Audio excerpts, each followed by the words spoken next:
berkah dan nikmat senantiasa Engkau curahkan untuk hamba kekasih-Mu, untuk baginda Nabi kita Muhammad alaihi salatu wassalam. 100? Belum nyampe juga. Allahu Akbar, jauh dari 1000 lah. Jemaah, kita seringkali tidak menghitung salawat kita dan kita merasa sudah banyak bersalawat kepada Nabi alaihi salatu wassalam. Kita mau salawat atau kita tidak salawat, Allah Azza wa Jalla mengatakan, innallaha wa malaikatahu yusalluna 'alan nabi. Sesungguhnya Allah dan para malaikatnya itu bersolawat buat Nabi. Jadi kita mau solawat, kita nggak mau solawat, ingat Allah dan para malaikatnya itu bersolawat buat Nabi alaihi salatu wassalam. Allah ingin memberikan penghormatan buat kita. Allah ingin mengikut sertakan kita dalam amalan yang indah ini. Maka Allah katakan, ya ayyuhalladzina amanu sallu alaihi wasallimu taslima. Wahai orang-orang yang beriman, bersalawat dan bersalamlah untuk Rasul sallallahu alaihi wasallam. Amma ba'd, ahibbati fillah, siapa yang ingat malam-malam baru menikah? Ada yang baru nikah di sini? Coba angkat tangan. Baru berapa lama tuh? Baru berapa lama? Baru 1 minggu. Belum 1 minggu. Masya Allah. Biasanya kalau baru 1 minggu udah datang kajian. Ini yang datang kajian ada masalah kayaknya. Enggak jemaah. Biasanya hari-hari awal nikah itu cepat. Lihat jam itu, Masya Allah jemaah. Tahu-tahu subuh lagi jemaah. Tahu-tahu subuh lagi, Masya Allah. Tapi kalau lagi susah, wallah, jarum jam itu kayak nggak bergerak jemaah. Ngeliatin istri, kok nggak turu-turu. Jadi kayak lama banget gitu jemaah. Kenapa? Karena ada cinta dan kasih sayang di awal-awal itu. Umar bin Khattab radhiyallahu taala anhum mengatakan, fa inna aqallal buyut allati tubna 'alal hub. Sesungguhnya sangat sedikit rumah tangga yang dibangun di atas cinta. Terus bagaimana kita bisa bertahan? Orang tua kita bisa bertahan sampai meninggal dunia. Apakah di rumah tangga orang tua kita tidak ada masalah? Apakah mereka berdua saling mencintai, saling mengasihi, atau mereka mempertahankan rumah tangga karena sesuatu yang lain? Ada orang yang sudah umur 70 lebih, istrinya sudah hampir 70, mau bercerai. Anak kadang kala berpikir, ya Allah, cucunya sudah puluhan, ini embahnya mau cerai. Kenapa mereka mau bercerai? Apakah karena tidak ada cinta lagi di rumah tangga? Sudah lama kadang kala cinta itu pergi dari rumah tangga itu. Sudah lama. Berapa banyak istri yang mempertahankan rumah tangga karena kesian sama anak-anaknya. Dia hanya kesian sama anak-anak. Tapi suatu saat tatkala melihat anak-anaknya sudah bisa berdiri sendiri dan anaknya sudah tidak membutuhkan dia lagi dalam pandangan dia, sang istri gugat cerai suaminya. Sebagian istri mengatakan, sudah lama anak sabar Ustaz. Sudah lama. Dan alhamdulillah anak-anak sudah jadi orang semua Ustaz. Tidak ada yang jadi macan. Ya alhamdulillah, kan bersyukur dia jemaah. Maka dia gugat cerai. Karena dia berpikir dengan dia bercerai dengan suaminya tidak akan berdampak kepada anak-anak. Anak-anaknya udah gede, udah pada nikah, bakal udah punya anak. Maka sekarang bagaimana kita mempertahankan cinta dalam rumah tangga? Umar bin Khattab mengatakan, fa innan nas yata'amaluna bil islami wal ihsan. Orang itu bergaul, bisa mempertahankan rumah tangga dikarenakan Islam. Makanya pentingnya belajar agama, sehingga kita tahu mana yang seharusnya kita lakukan dan mana yang seharusnya kita tinggalkan. Dan orang bergaul karena diperintahkan oleh Allah untuk berbuat baik kepada orang lain. Ahibati fillah, kita perlu memahami pasangan hidup kita agar benih-benih cinta itu bisa tetap ada di rumah tangga kita. Rumah tangga itu bukan sekedar makan, minum, tidur, yang sering kita dengar apa? Sandang, pangan, papan. Ada hal lain selain itu. Sebagian laki-laki itu tidak mengenal pasangan. Sebagian wanita itu ingin menjadi laki-laki. Dia ingin menjadi tulang punggung keluarga. Dia ingin bekerja di luar. Dia ingin mengejar karir dia. Loh, terus siapa yang ngurusin anak-anak? Siapa yang ngurusin suami? Suami jam 9 pagi pulang, ketok pintu rumah, assalamualaikum. Yang bukakan siapa? Istrinya kerja, pembantu. Masya Allah. Mana ibu? Loh, kan bapak sudah tahu ibu ndak ada jam segini. Saya yang ada di rumah. Masya Allah. Penyakit ini jemaah. Sahih. Jadi terkadang ada yang lupa dengan kewajiban dia. Maka kita perlu memahami, pertama setiap orang memahami dirinya. Aku ini siapa? Aku diciptakan untuk apa? Apa tugas-tugasku sebagai seorang hamba? Sebagai seorang anak yang punya orang tua? Sebagai seorang kakak yang punya adik, sebagai seorang adik yang punya kakak, sebagai seorang suami yang punya istri, sebagai seorang bapak yang punya anak. Kita perlu pahami tentang diri kita ini. Lalu setelah kita faham tentang diri kita, kita berusaha untuk memahami orang lain. Kenapa tiap pagi Nabi SAW berdoa mengatakan, Allahumma inni as'aluka ilman nafi'an. Tiap pagi, ya Allah, aku memohon kepadamu ilmu yang bermanfaat. Kebanyakan kita itu ingin orang lain memahami kita, sedangkan kita tidak paham tentang diri kita sendiri.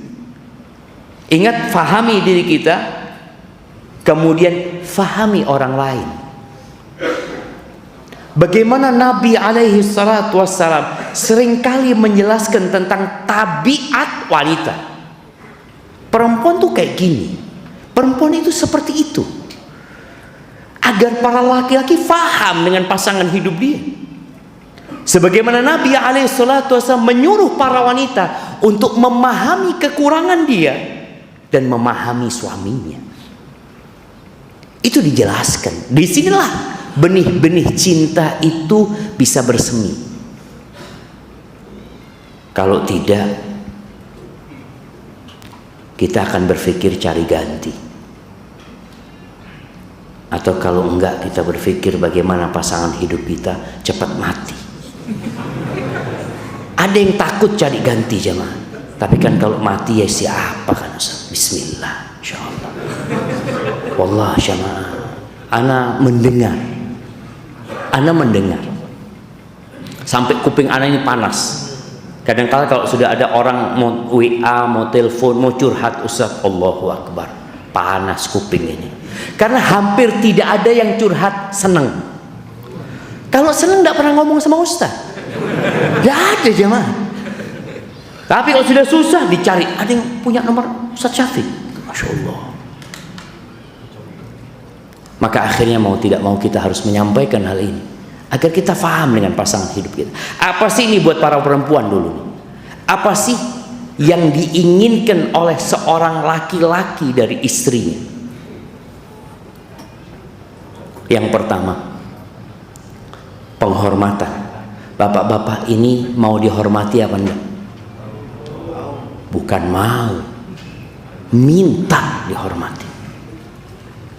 Dan Allah Azza wa Jalla memberikan penghormatan kepada laki-laki. Allah mengatakan ar-rijal qawwamuna 'alan nisa. Para lelaki itu pemimpin-pemimpin, pelindung. Buat siapa? Buat para wanita.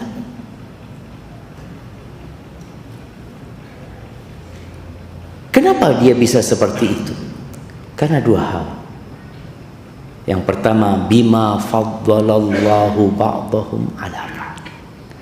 Nih, yang ingin dihormatin, tolong bersyukur sama Allah. Diangkat menjadi pemimpin karena Allah memberikan sebuah keistimewaan yang ada di diri laki-laki atas perempuan. Silahkan hal ini diuji, diteliti. Mereka yang sedang berusaha untuk menyamakan laki-laki dengan wanita, silahkan diuji. Karena mereka suka mengadakan penelitian, apa sih kelebihan laki-laki sehingga dia dijadikan pemimpin. Di antaranya, laki-laki itu tidak mengutamakan perasaan. Makanya hak cerai itu ada di tangan suami. Kalau hak cerai diberikan kepada wanita, kita semua sudah jadi duda semua.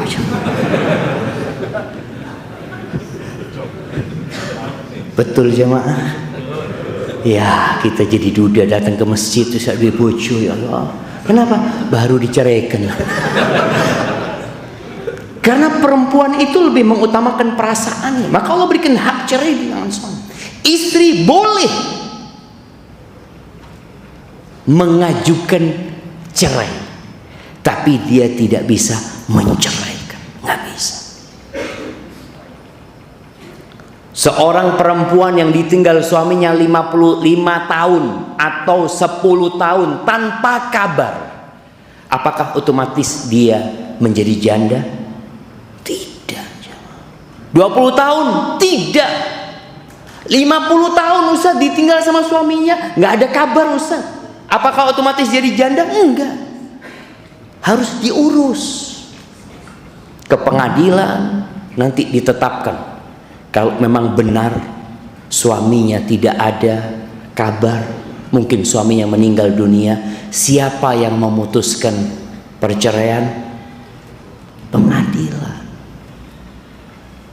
Ini ilmu penting karena ada perempuan-perempuan, Ustaz saya nggak dikasih nafkah 2 tahun Ustaz sama suami saya, nggak tahu suami saya kemana, akhirnya saya nikah Ustaz.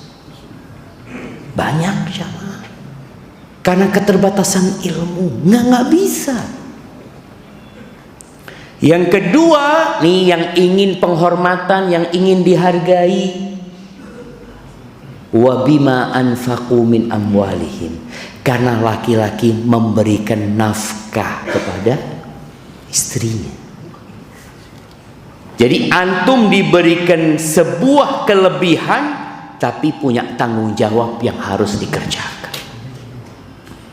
Ketika ada seorang pemuda datang konsultasi dengan seorang syekh, dia mengatakan, Syekh, anak ini kok nggak dihormatin sama istri anak. Kok anak seakan-akan bukan suami, sering disuruh-suruh sama istri, istri marah-marah.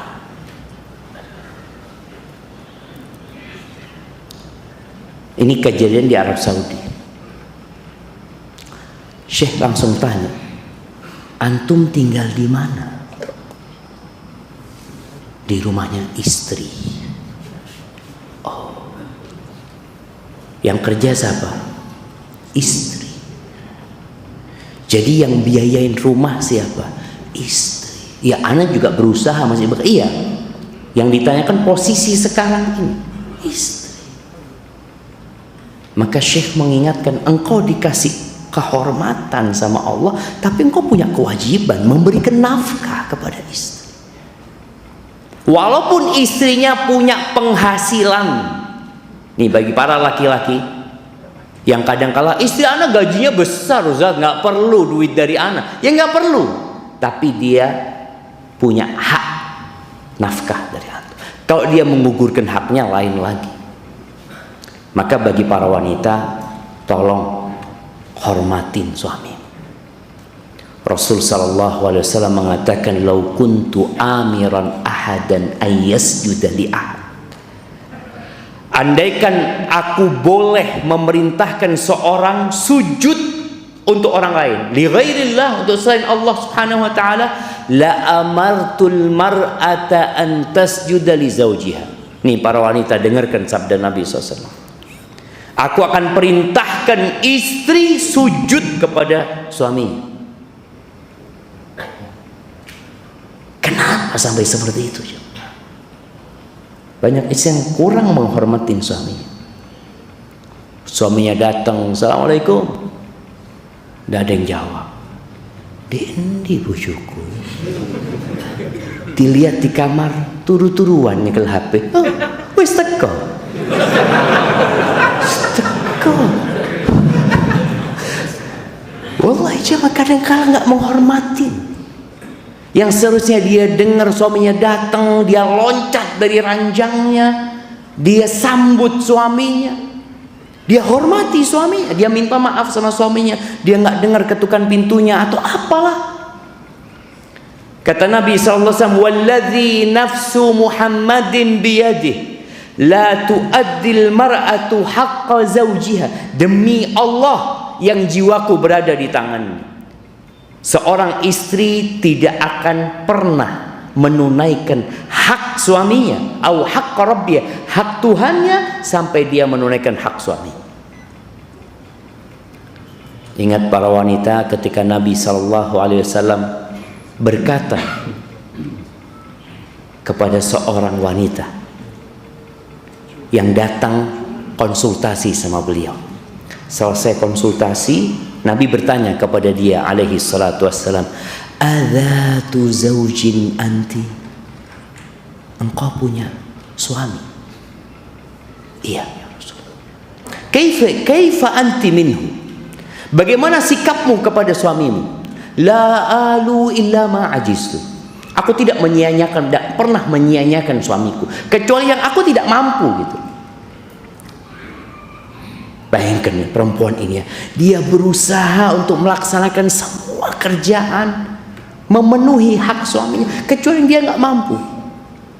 Apa kata Nabi SAW? "Unduri aina anti minhu, fa innama huwa jannatuki au naruki." Lihat bagaimana sikapmu kepada suamimu. Sesungguhnya dia adalah surgamu atau nerakamu. Maka ahibati fillah, tolong para wanita benar-benar menghormati suami. Belajar menghormati suami. Yang kedua yang diinginkan laki-laki itu penghargaan. Dihargai kerjaannya, dihargai usahanya, dihargai dia memilihmu sebagai pasangan hidup. Di antara banyak wanita, dia datang ke rumahmu, memilihmu, hidup bersamamu, kadang-kala meninggalkan bapak ibunya. Sebagian lihat bagaimana laki-laki meninggalkan bapak ibunya. Ada suara apa jangan? Mana matiin?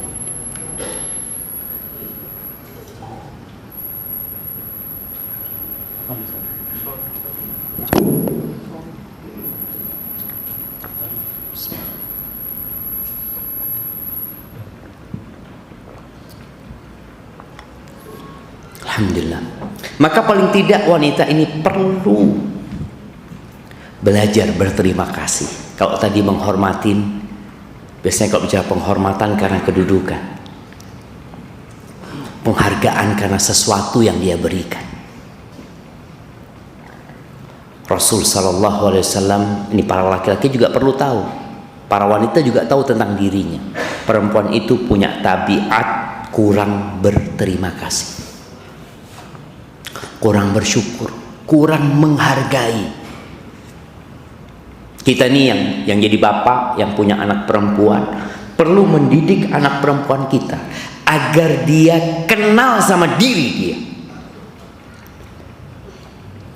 Nabi Sallallahu Alaihi Wasallam ketika beliau sedang sholat Id, setelah beliau selesai menceramai kaum laki-laki, beliau datang ke safnya para wanita, lalu menyuruh para wanita itu untuk banyak bersedekah. Ya ma'asyar nisa, tasaddaqna, wahai para wanita, kalian sedekah. Walau min huliyikunna, walaupun dari perhiasan kalian. Jadi kadang-kala perempuan datang kajian kayak gini umpamanya, dia nggak bawa fulus, dompetnya ketinggalan, tasnya nggak dibawa, dia pakai gelang, buka gelang, taruh di kotak amal itu. Bilal ketika itu bawa surban, itu para wanita melemparkan perhiasan mereka ke surbannya Bilal, dikumpulin di sana. Kenapa mereka disuruh sedekah? Fa inni ra'aitukunna aktsara ahlin nar. Aku melihat kebanyakan kalian itu berada di neraka. Ada yang bertanya, walima ya Rasulullah, kenapa ya Rasulullah wanita itu banyak masuk neraka? Kenapa? Yakfurnal ashir wa yakfurnal ihsan. Karena mereka tidak bersyukur kepada suaminya, mereka kufur kepada pasangan hidup mereka, kufur kepada kebaikan-kebaikan suami. Apa kata Nabi Sallallahu Alaihi Wasallam? Menggambarkan sebuah sikap yang sangat berbahaya yang berada dalam tabiat wanita yang perlu dirubah. Jadi kita bicara tabiat, itu ujian dari Allah Subhanahu Wa Taala. Dia memiliki tabiat itu, dia harus berusaha memperbaikinya. Salah satu caranya dengan banyak bersedekah. Nabi SAW mengatakan, lau ahsanta ila ihdahunna dahr, kalau engkau berbuat baik kepada pasangan hidupmu, kepada salah satu dari perempuan-perempuan itu, sepanjang tahun suami ini terus berbuat baik kepada suaminya, thumma ra'at minka syai'an, lalu perempuan atau istrimu melihat engkau melakukan sebuah kesalahan, sesuatu yang tidak menyenangkan dia, apa kata perempuan ini? Ma ra'aitu minka khairan qat, engkau nggak pernah menyenangkan aku, nggak pernah senang, nggak bahagia aku hidup sama engkau, zalim kau. Tidak ada baiknya suami jamaah. Siapa yang pernah dapat ucapan kayak gitu dari istri? Masya Allah, hampir semua jemaah. Artinya Nabi SAW memberikan gambaran kepada kita tentang sikap wanita dan sifat mereka. Lupa jemaah dengan kebaikan-kebaikan suaminya, sampai dia mengatakan ma ra'ait, aku nggak pernah melihat kebaikan di dirimu sedikit pun, nggak pernah. Padahal setahun seneng hidup itu perempuan. Sampai ada sebuah kejadian di Andalusia, yang ada salah satu istri raja melihat dari istana itu anak-anak kampung itu mainan lumpur jemaah. Antum tahu ya, kalau di sawah tanam padi itu, Allah enaknya jemaah, lari terus nyebur ya, biur, semua celok di sana, lumpur semua satu badan itu, seneng. Ini istrinya raja kepingin jemaah main lumpur. Tidak mungkin lah katanya raja, mosok bojone raja main lumpur. Mikir raja ini akhirnya membuatkan lumpur dari coklat. Bayangin, raja banyak fulusnya, Dia beli coklat, dibikin di kayak kolam gitu jemaah ya. Berenang ini istrinya, Allah, bahagianya dia jemaah. Akhirnya dunia itu berputar, raja ini dikudeta, kemudian jadi orang biasa. Mereka sudah jadi rakyat jelata jemaah. Tahu-tahu raja ini, mantan raja, ribut sama istrinya. Ya istrinya marah. Istrinya mengatakan persis sama seperti yang Nabi ucapkan. Ma ra'aitu minka khairan qat. Aku nggak pernah melihat kebaikan di sisimu. Kata suaminya, wala yaumal wahl. Hari aku bikinkan lumpur buat engkau, itu bukan kebaikan. Wala yaumal wahl. Wala hari itu nggak ada kebaikan. Wallah jemaah, sampai lupa seperti itu sikap wanita. Dan ancamannya apa? Neraka. Mungkin suaminya diam. Ini sebuah kezaliman sebenarnya dilakukan oleh wanita ketika dia tidak berterima kasih sama suami. Bayangkan ya, perempuan itu nggak boleh puasa. Ini puasa ibadah sama Allah, puasa sunnah, kecuali izin sama suaminya. Izin pamitan. Ini mau berpuasa, sebuah ibadah yang dicintai Allah Azza wa Jalla, pamitan sama suami agar mereka ambil pelajaran bahwa dia harus menghargai suaminya. Yang ketiga, suami itu perlu pendampingan, didampingi suami. Antum bisa rasakan kalau di rumah makan sendirian, istri bahasa timurnya duntai-dungan, tidur-tiduran. Kita disediakan makanan, masya Allah, enak semua, fadlullah, silahkan makan, barakallahu fiik. Subhanallah. Aku masih ingat kisah lamanya, kisah kawan bagaimana dia cerita tentang orang tuanya yang ibunya bikinkan makanan buat bapaknya, lalu sang ibu pergi nonton TV. Bapaknya ingin kasih makanan, dilihat istri nonton TV, mari dah, saya benih kucing, kata dia. Ayo udah, kata saya, ini bukan kucing, kata dia. Yang dikasih makan ditinggal itu siapa? Kucing jemaah. Iya, artinya para wanita harus sadar. Bagaimana kita lihat, jangan suami istri, tamu jemaah, tamu. Kalau dikasih makan terus ditinggal, dia itu merasa kok kurang dihargai gitu ya. Tapi kalau duduk bersama, diajak ngobrol, walaupun mungkin istrinya sedang diet ya atau apa, tapi didampingi. Bagaimana Aisyah radhiyallahu taala anha dampingi Nabi ketika makan, dampingi Nabi sallallahu alaihi wasallam ketika mandi. Oh, ana dulu mandi dampingi terus waktu pengantin baru. Sekarang gantian Ustaz mandinya. Siapa mandi? Nanti dulu sudah, fadhol sudah. Jadi sudah udah nafsi-nafsi ya. Makanya usahakan di rumah itu punya satu kamar mandi, jadi ya bisa dibarengin. Itu Aisyah menceritakan hal itu. Bagaimana dia mengatakan radhiyallahu taala anha dalam hadis riwayat Imam Muslim, kuntu aghtasilu ana wa Rasulullah sallallahu alaihi wasallam min ina. Aku mandi bersama Nabi sallallahu alaihi wasallam dari satu ember. Baini wa bainahu wahidin fayubadiruni. Nabi SAW ambil airnya duluan ya, maka aku mengatakan kepada Nabi alaihissalatu, da'li, biarkan buat aku, sisakan buat aku. Seperti itu ya.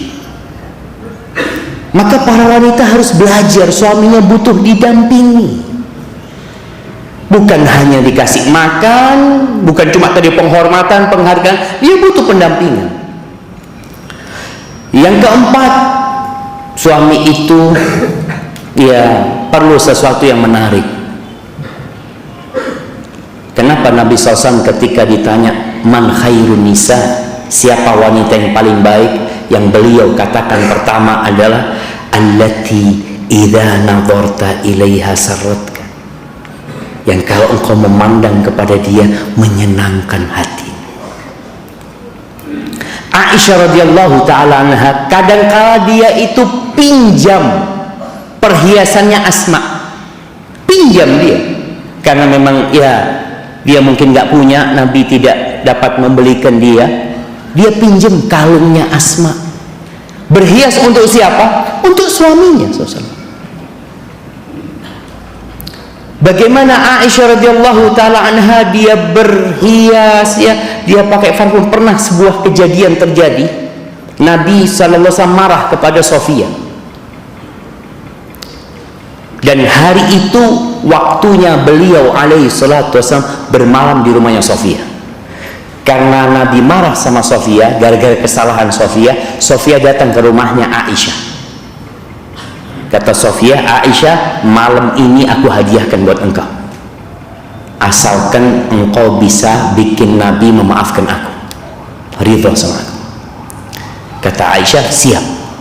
Subhanallah, Nabi ketika masuk ke rumahnya Aisyah, lihat Aisyah berhias pakai parfum. Kata Nabi SAW, ini bukan malam harimu.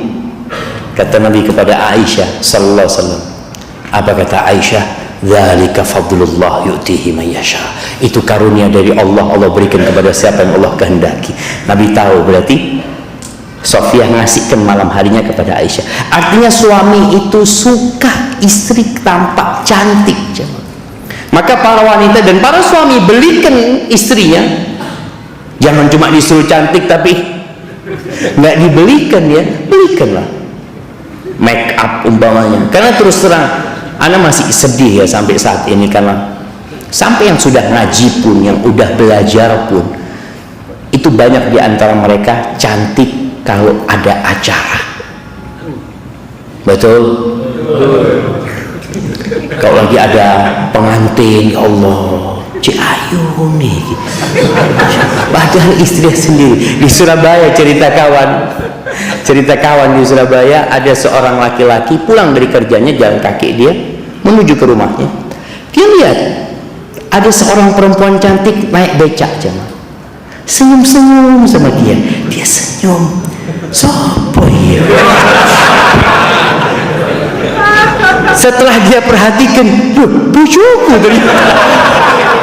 Nah, antum lihat loh, sebagian wanita kalau berhias sampai pangling yang lihat dia. Iya, karena dia jadi cantik. Tapi kenapa dia lakukan itu kalau keluar rumah? Seharusnya dia lakukan di rumah gitu. Belikan baju yang bagus dia, sehingga ketika suaminya datang benar-benar dia menunjukkan sesuatu yang indah. Kemudian yang kelima, laki-laki itu suka suara yang lembut, yang berbalut manja, jemaah. Aduh, senang orang laki itu. Maka yang Allah katakan kepada para wanita di surat Al-Ahzab ayat 32, Allah mengatakan fala takhda'na bil qaul. Bagi para wanita, janganlah kalian melembutkan suara dalam berbicara kepada orang asing. Jangan. Kenapa? Fayatma'alladzi fi qalbihi marad. Akhirnya laki-laki yang ada penyakit di hatinya jadi kepingin sama wanita ini. Kalau itu dilarang kepada laki-laki lain, kepada suami seharusnya perempuan seperti itu. Sambil suaminya makan, duduk di sampingnya, dipijetin suaminya dengan parfum yang wangi.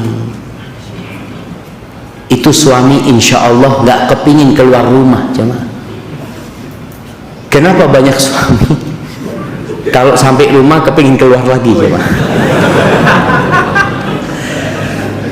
Karena baru datang, mungkin dia kehujanan, telat jemaah dia datangnya. Sekarang musim hujan, seharusnya mungkin datang jam 5, dia datang jam 7 malam. Karena harus berteduh di bawah jembatan. Tahu-tahu datang ke rumah, pikirnya disambut sama istri, dilihat tekondi, dari mana kok lama? Allahu Akbar. Ahsan ke warung ngomong. Mungkin sebagai suami mikir di warung, langsung dia datang ke warung, pertanyaannya apa? Mau apa? Masya Allah. Iki Maka ini perlu diperhatikan. Udah ada? Belum kan? Baik, jadi tadi perempuan harus paham tentang suaminya. Seperti itu kesukaan suami, yang lembut kalau ngomong. Antum tahu dulu di koran itu ada iklan hotline ya, untuk ngobrol sama perempuan. Siapa yang pernah telepon? Nah, ana tidak paham, cuma ana kata kawan itu cuma ngobrol, Ustaz, cuma ngomong-ngomong dong. Cuma karena ngomongnya dengan apa? Dengan lemah lembut, dengan ya manja ini itu bikin lelaki jadi berhasrat gitu. Tapi kadang-kala ada suami datang kepada istrinya, ya dia duduk di samping istrinya, langsung dipelototin ya, mau apa? Mau apa? Sudah jadi. Ini masalah jemaah. Ini masalah, dan harapan anak perempuan ya belajar ya. Yang keenam, laki-laki itu butuh dukungan dan motivasi. Ingat kejadian Nabi SAW ketika turun dari Gua Hira, datang ke rumahnya Khadijah. Apa kata Nabi SAW? Zammiluni, zammiluni, selimuti aku, selimuti aku. Langsung Khadijah melakukan itu. Apakah Khadijah bertanya kenapa? Enggak.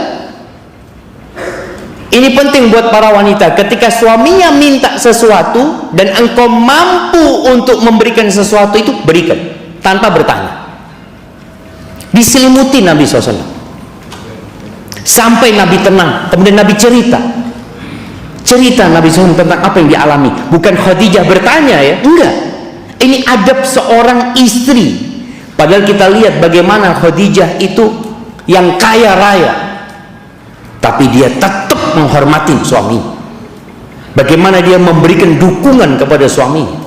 Suaminya bertahanus di Gua Hira sana, dia mensiapkan makanan untuk Nabi SAW.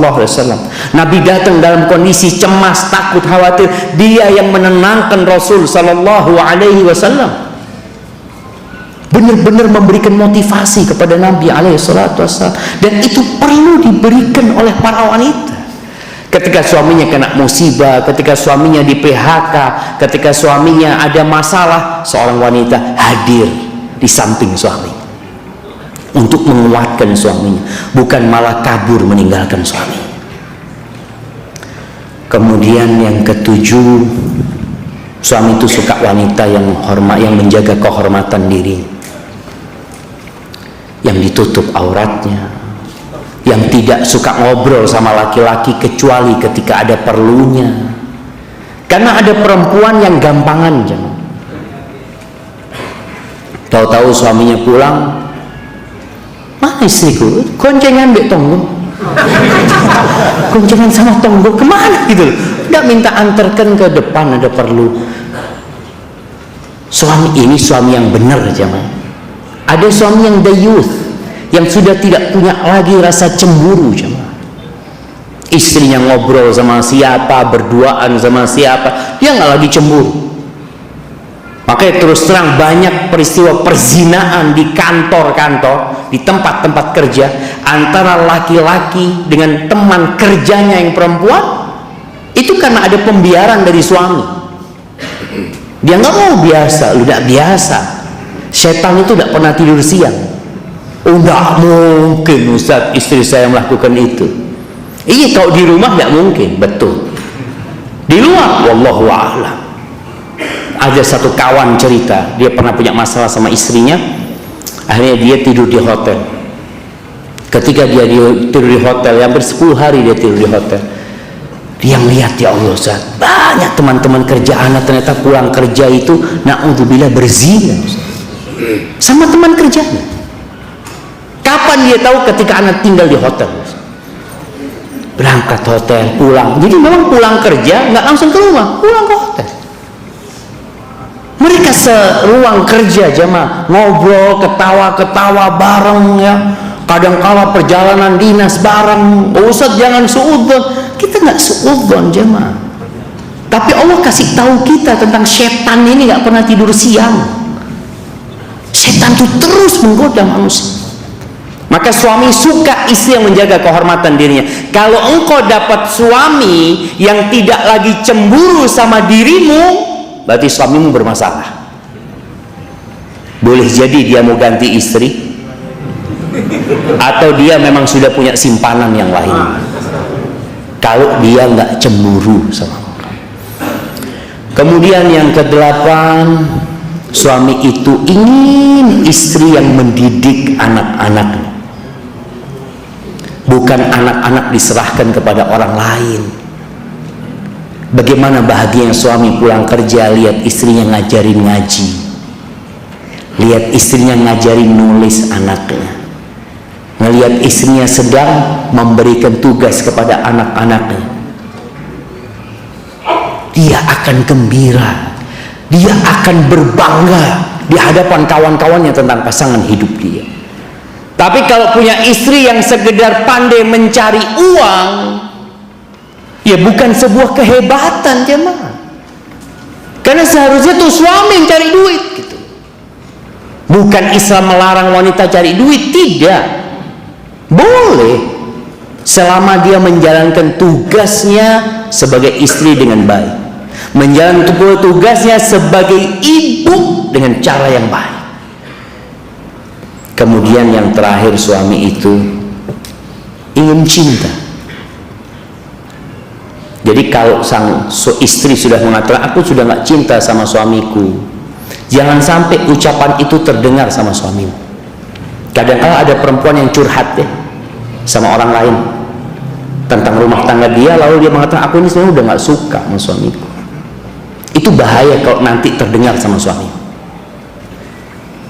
Kejadian di masa Umar bin Khattab radhiyallahu taala anhu tentang seorang laki-laki yang namanya Ibn Abi Azra, yang dia dikenal semua yang nikah sama dia biasanya nanti gugat cerai.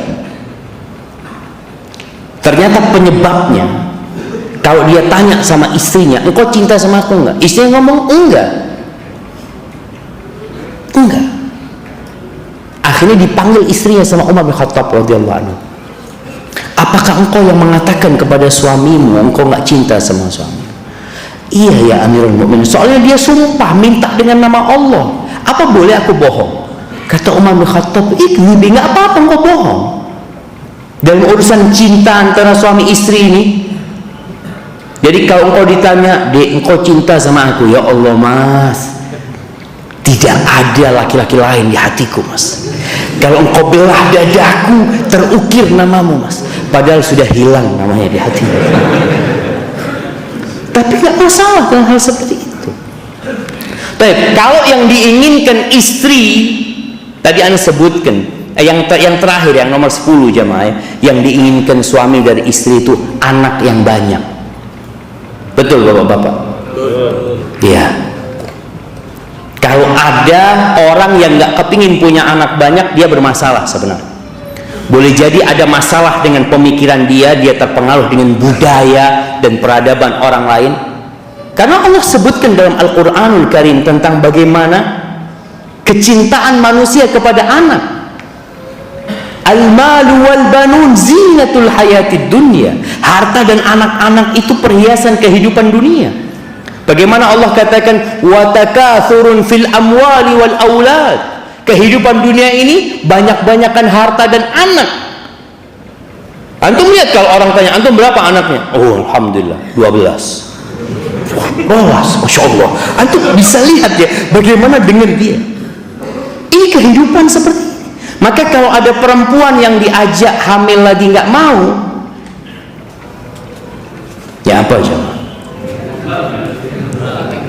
Dek, punya anak lagi ya? Aduh, kesel. Oh iya, mikir suaminya, cari pabrik yang lain. Iya, artinya ibu-ibu anak ini sering kumpul sama laki-laki. Kalau mereka cerita gitu, banyak, tapi kalau sudah ada istrinya, dia udah kayak suami yang paling soleh gitu.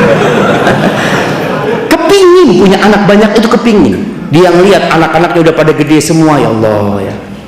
Makanya di Bondowoso itu, anak ingat ada Ustadz Zain Bawazir rahimahullahu ta'ala, dia punya anak 28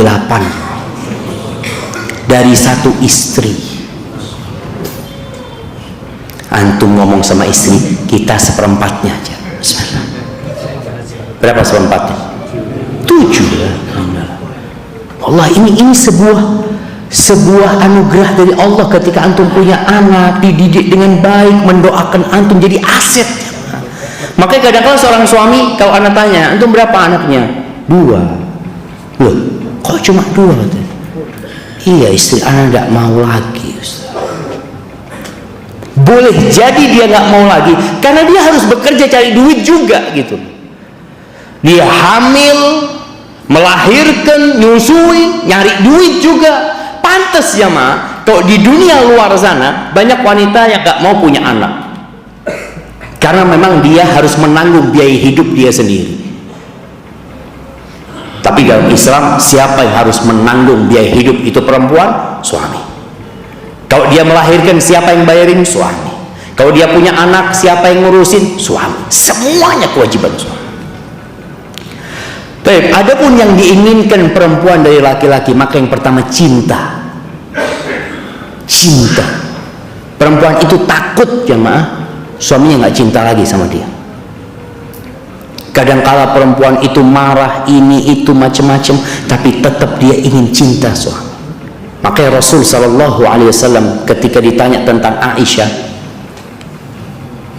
siapa orang yang paling beliau cintai, kata beliau Aisyah. Ketika ditanya tentang Khadijah, beliau mengatakan, inni ruziktu hubbaha, aku dikasih rezeki cinta sama Khadijah. Dan istri bangga punya suami yang cinta sama dia walaupun miskin umpamanya. Karena kalau sudah cinta, lautan diseberangi, gunung didaki. Allahu Akbar. Ya, dulu katanya kalau sudah cinta itu hidup di bawah kolong jembatan nggak apa-apa, yang penting bareng sama sampean mas. Iya, awal-awal. Iya, itu cinta. Yang kedua, penghargaan. Kalau tadi antum ingin dihargai, perempuan harus dihargai. La yashkurullah man la yashkurun nas. Nggak bersyukur kepada Allah orang yang tidak pandai berterima kasih kepada orang lain. Istri kita itu hamil anak kita, melahirkan dengan penuh pengorbanan, menyusui, yang ngajarin anak kita berdiri, ngajarin anak kita ngomong, yang dia meninggalkan keluarganya demi untuk berbakti sama kita, maka tolong hargai. Ucapkan jazakillah khair, ucapkan terima kasih sama dia. Selesai makan, enak makannya, katakan masya Allah jazakillah khair ya, makannya enak, semoga antum doakan ketika selesai makan, semoga yang masakan ini tangannya diselamatkan dari api neraka. Masya Allah, itu senang. Tapi istri ngomong, loh yang masak pembantu. Kita sudah doakan supaya artinya dari istri harus berusaha. Tapi tolong dihargai. Istri datang, antum minta air, tolong ambilkan air, diambilkan air ya, antum katakan jazakillah khair. Tapi kita dengar adzan dulu jamaah. Nah, Isya, baik.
Allah Akbar.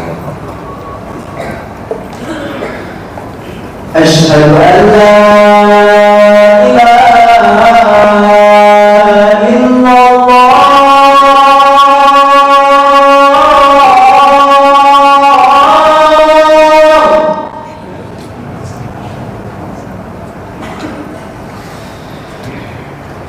Asyhadu an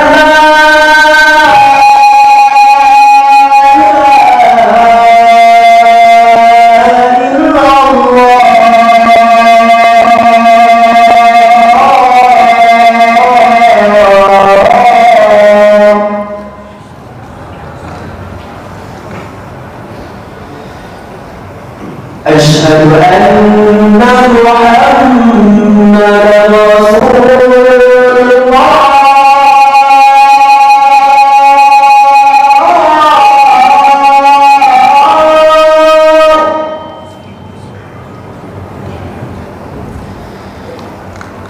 أشهد أن محمدًا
رسول الله.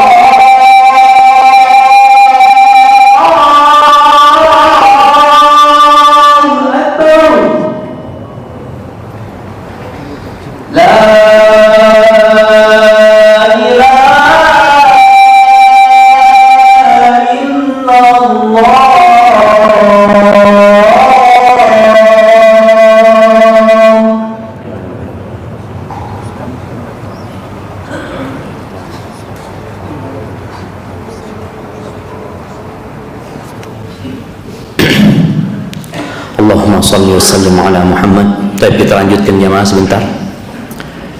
Iya, hal yang kedua, istri juga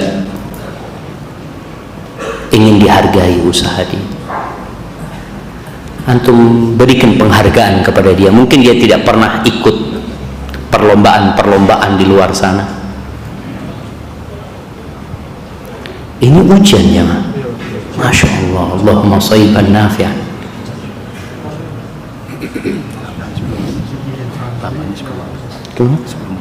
Nah, jadi antum bisa bikin plakat penghargaan buat istri. Dia nggak pernah ada, mungkin antum sering dapat penghargaan ya.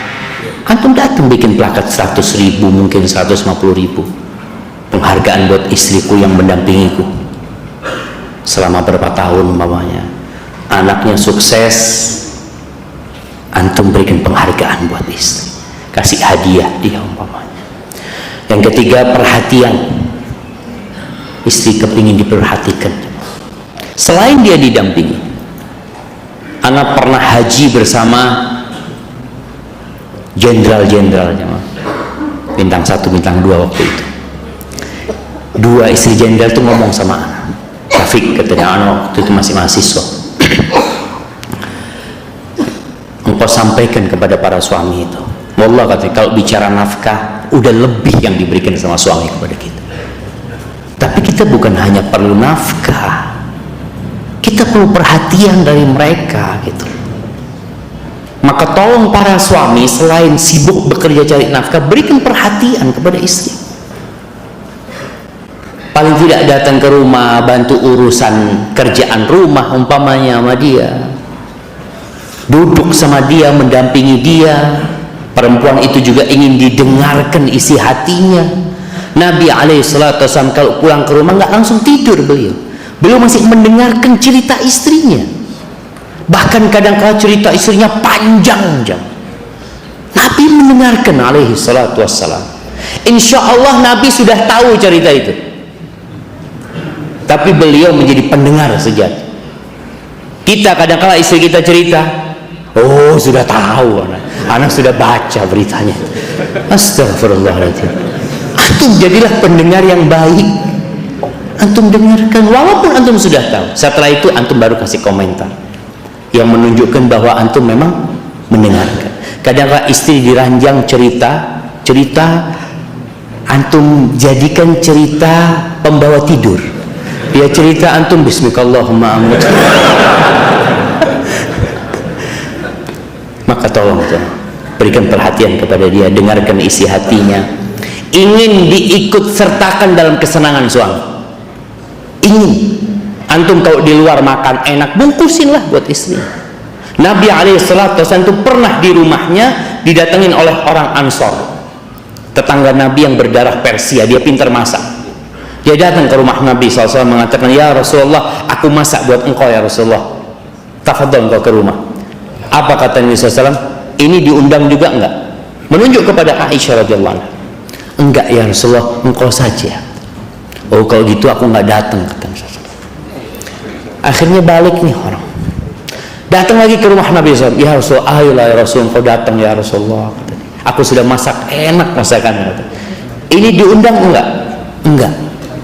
Sampai ketiga kali dia datang lagi, Nabi SAW mengatakan, ini diundang enggak? Iya diundang juga. Baru Nabi bangkit menuju ke rumah orang itu.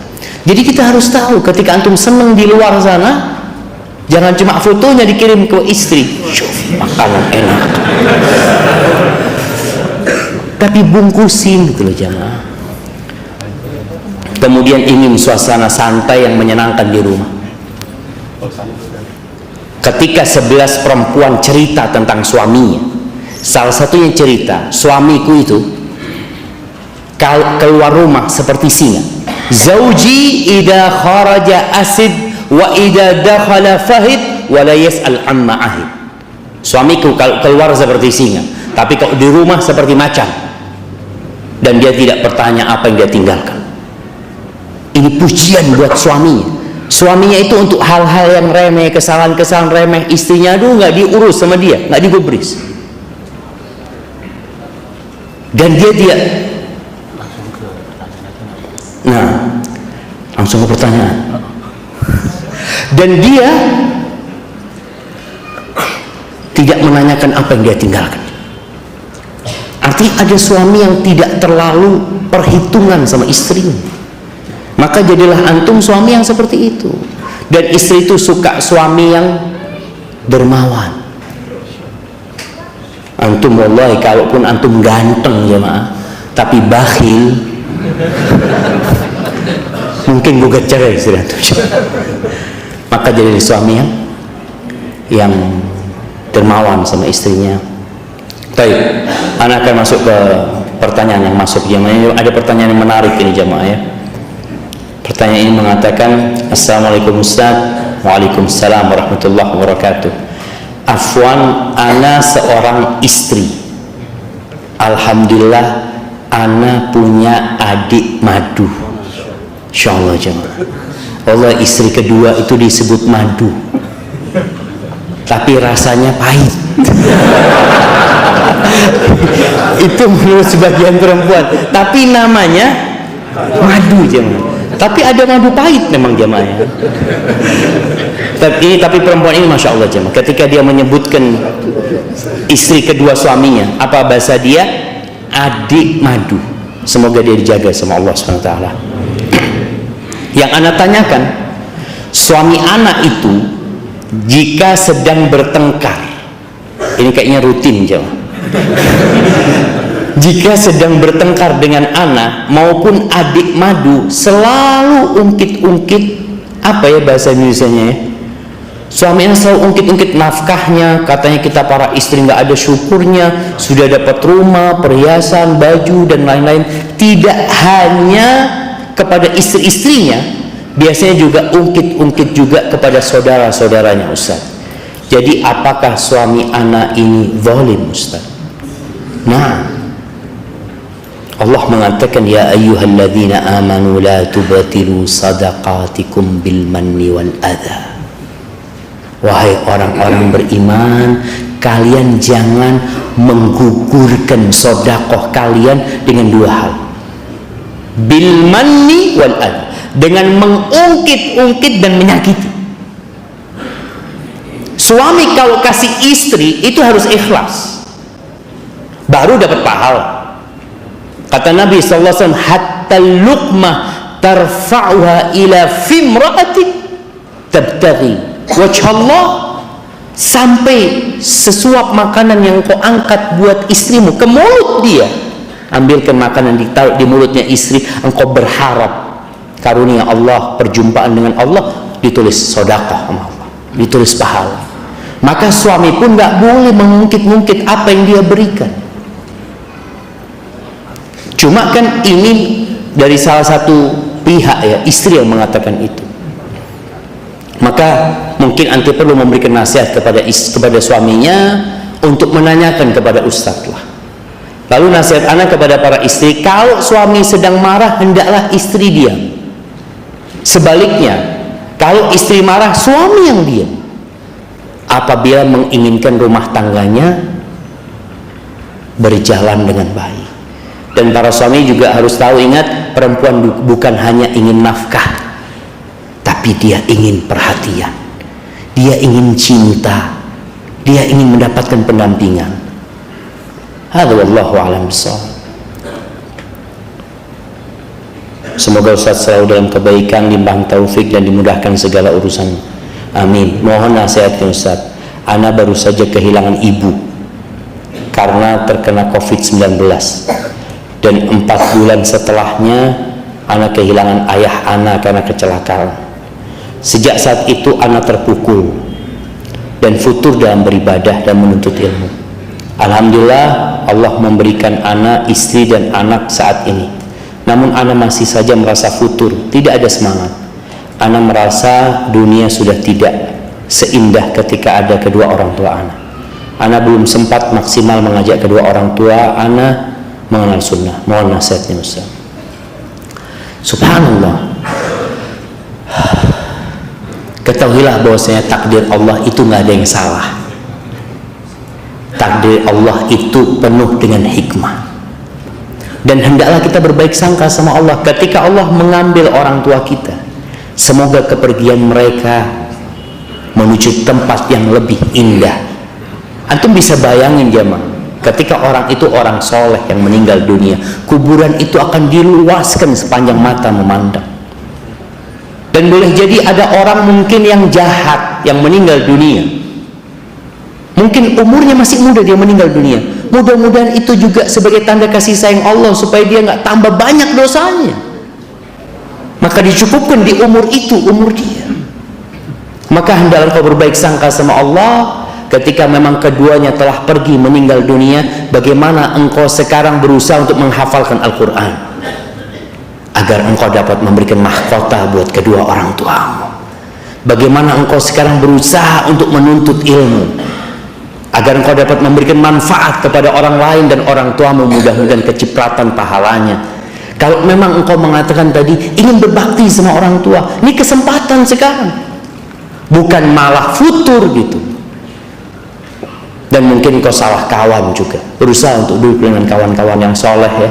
Nasihat anak tadi, antum berusaha untuk menambah hafalan Quran. paling tidak juz amma hafal, nanti jadi tabarok, nanti al-mujadilah. Barakallahu fikum. Baik. Bagaimana istri memberi bingkisan kepada tetangga yang beragama Nasrani, padahal sudah diingatkan? Bagaimana sebagai seorang suami? Ketahuilah jamaah, sebagian kita ini ingin menunjukkan kita orang yang paling toleransi. Memberikan hadiah kepada tetangga itu dianjurkan, walaupun agamanya Nasrani, tapi tidak dalam ritual mereka. Bagaimana Nabi SAW mengatakan, mazala Jibril yusini bil jar hatta dhanantu annahu sayuwarrithuhu. Jibril itu terus memberikan nasihat kepada aku agar aku berbuat baik kepada tetangga, sampai aku mengira tetangga itu akan dapat warisan. Abdullah bin Amr bin As ketika dia nyembelih kambing, dia mengatakan kepada pembantunya sedang ngulitin kambing itu, idza faragta fabda bijarinal yahudi. Kalau engkau selesai ngulitin kambing, dipotong-potong, yang pertama engkau kasih tetangga kita yang Yahudi. Bayangin. Jadi silahkan, tolong kita ini tunjukkan Islam itu indah. Jadi tatkala mereka punya perayaan, kita tidak berbagi hadiah sama dia, dia faham, ini orang Islam. Kalau urusannya agama, lakum dinukum waliyadin. Tapi kalau urusan sosial, oh dia membantu, antum masak, kirim ke tetangga. Jadi anda nggak paham kalau yang dimaksud antum ini memberikan bingkisan Natal umpamanya, maka itu nggak boleh. Tapi kalau berbagi hadiah sama tetangga, itu boleh. Ini yang terakhir jemaah ya. Bagaimana kalau istri ingin didengarkan tetapi membicarakan kejelekan orang lain? Ya, antum dengarkan. Habis gitu tanya, dapat apa anti ngomongin kejelekan orang lain? Dapat apa? Kadang-kadang dia nggak sadar aja. Maka kita perlu kasih nasihat dia. Jadi setelah dia cerita, antum baru kasih penjelasan. Tapi kalau dia ngomong antum putus, antum tidak disapa sama dia 2 hari. Tapi kita mau kasih nasihat sama dia, dengarkan dulu sampai selesai, antum tanyakan, dapat apa? Apa tujuannya menceritakan? Apakah tujuannya untuk memberikan nasihat kepada dia? Kalau engkau memang melihat dia berbuat buruk, tolong engkau berangkat kasih nasihat dia. Kalau engkau bertanya sama aku bagaimana cara memberikan nasihat, aku akan kasih. Tapi kalau sekedar menceritakan keburukan orang lain, yang ada pahalamu ditransfer ke dia. Engkau yang jadi orang buruk, dia yang jadi orang baik akhirnya. Karena pahalamu, engkau yang sholat malam, dia yang dapat pahalanya. Engkau puasa sunnah, dia yang dapat pahalanya. Padahal dia nggak pernah puasa sunnah, dia nggak pernah sholat malam. Akhirnya siapa yang jadi orang baik dan siapa yang jadi orang buruk? Ya akhirnya. Maka perlu seorang suami bijak juga ketika memberikan nasihat kepada istrinya. Selesai dia bercerita, baru engkau berikan nasihat kepada dia, semoga dia dapat hidayah. Dan yang terakhir jemaah, niatkan rumah tangga ini dalam rangka beribadah kepada Allah Subhanahu wa taala. Karena harapan kita sebagaimana kita berkumpul di dunia bersama keluarga, kita bisa berkumpul di surga Allah Subhanahu wa taala. Itu yang dapat saya sampaikan, kurang lebihnya mohon maaf. Subhanakallahumma wa bihamdika asyhadu an la ilaha illa anta astaghfiruka wa atubu ilaik. Assalamualaikum warahmatullahi wabarakatuh.